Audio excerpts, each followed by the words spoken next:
कि ध्रुवीकरण के सहारे बीजेपी जीतना चाहती है या वो लोग ध्रुवीकरण के कारण आपको जितवा रहे हैं? बाजार में जिस तरह से अतिक्रमण हटाया जा रहा है, क्या उसकी पीड़ा, उसका दर्द भारी पड़ने वाला है मतदाताओं की सोच में?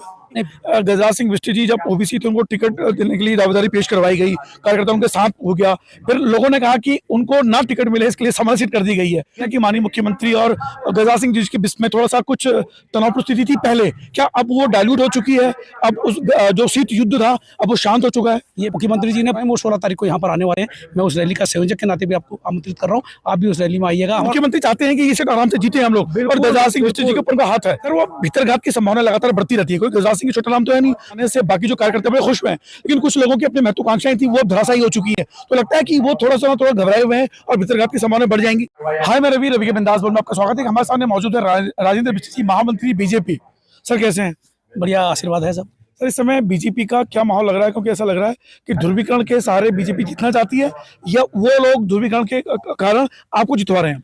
वो ध्रुवीकरण के कारण हमको जितवा रहे हैं, और जिस प्रकार का माहौल है आपने देखा होगा, हमारी 11 के 11 नगर निगम पर जिस प्रकार का चित्र है, आपका सर्वे और आपने व्यक्तिगत भी आपके चैनल के माध्यम से सर्वे होगा, 11 नगर निगमों पर हमारी स्थिति बहुत मजबूत है। और विशेषकर हल्द्वानी की बात करें, अगर ध्रुवीकरण की बात कर रहे हैं तो ध्रुवीकरण के बाद 10-20 हज़ार वोटों पर बात कर रहे हैं, तो यहाँ 2,40,000 हम यहाँ भी मतदाता हैं, और उसका ध्रुवीकरण के कारण हमें फायदा हो रहा है। और गजराज जी बहुत मजबूत स्थिति में इसमें चुनाव लड़ रहे हैं। भारतीय जनता पार्टी का एक कार्यकर्ता उनके साथ है, सभी संगठन उनके साथ हैं। अभी आपने देखा होगा अपने पूर्व सैनिक और अपने सशस्त्र बल के लोग भी उनके साथ हैं। हर अपना किसी समाज का हो, कश्यप समाज हो, मौर्य समाज हो, और कोई किसी भी प्रकार का समाज हो, सब ने गजराज जी को जबरदस्त समर्थन दिया है। तो मैं कह सकता हूं कि भारी मतों से जीतेंगे। मैं तो यहां तक कहता हूं कि 11 नगर निगमों पर सबसे अधिक मतों से जीतने वाली ये नगर निगम जैसी बड़ी नगर निगम हल्द्वानी होने वाली। सर बाजार में जिस तरह से अतिक्रमण हटाया जा रहा है, क्या उसकी पीड़ा, उसका दर्द भारी पड़ने वाला है मतदाताओं की सोच में? नहीं, बिल्कुल नहीं पड़ने वाला। आप उनका इंटरव्यू लेके देख लीजिएगा।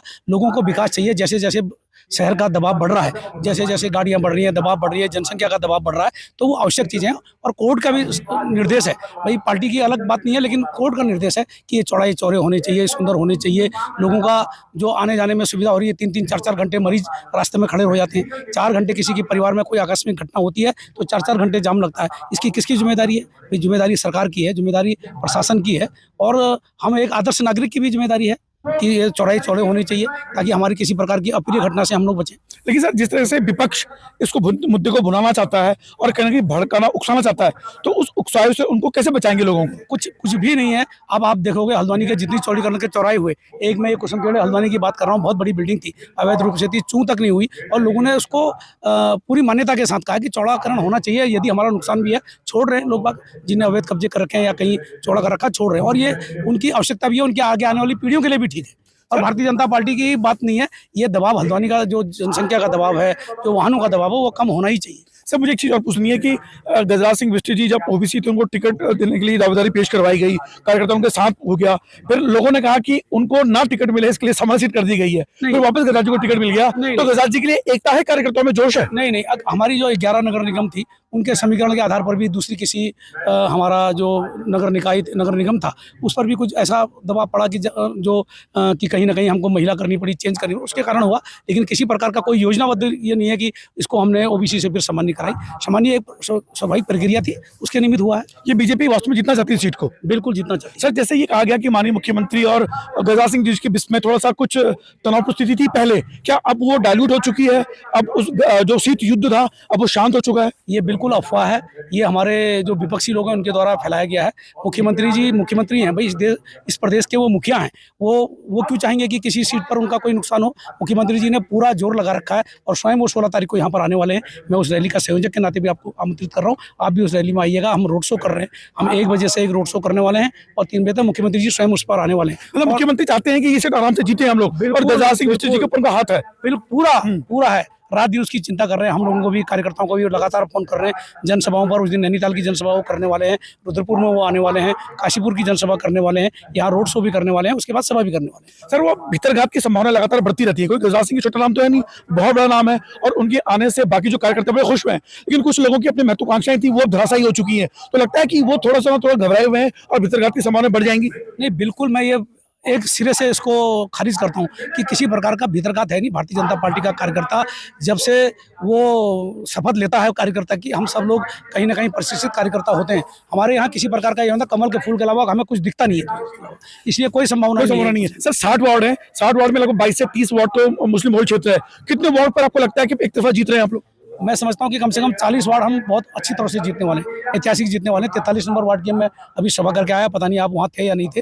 आप देखा होगा कम से कम 1000 से लेकर 1500 तक की वार्ड की सभाएं हो रही हैं, जबकि चुनाव नुक्कड़ सभाएं 50, 100, 200 लोगों की होती है। आप दूसरी तरफ देखिए, जो विपक्ष के लोग हैं उनकी सभाएं देखिए, कुछ नहीं कर पा रहे हैं। केवल कार्यालय उद्घाटन के अलावा उनके पास कुछ नहीं है। एक फीता काटते हैं, कार्यालय उद्घाटन करते हैं, चाय पीते हैं और वापस खाते हैं। हमारी एक एक वार्ड की सभा आप देख सकते हैं। मैं आपके चैनल के माध्यम से कह सकता हूँ, आप कभी सर्वे करा लीजिए, हमारा एक एक वार्ड की बैठकें भी हजारों की संख्या में हो रही है। आज भी मैं छड़ेल के वार्ड नंबर 43 से आ रहा हूँ। अभी विपिन जी हमारे प्रदेश के कार्यकर्ता हैं, अभी हम सब लोग वहाँ पर थे।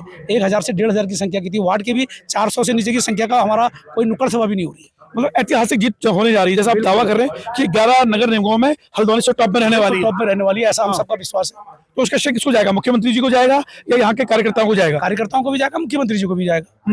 और हमारे महामंत्री महोदय को?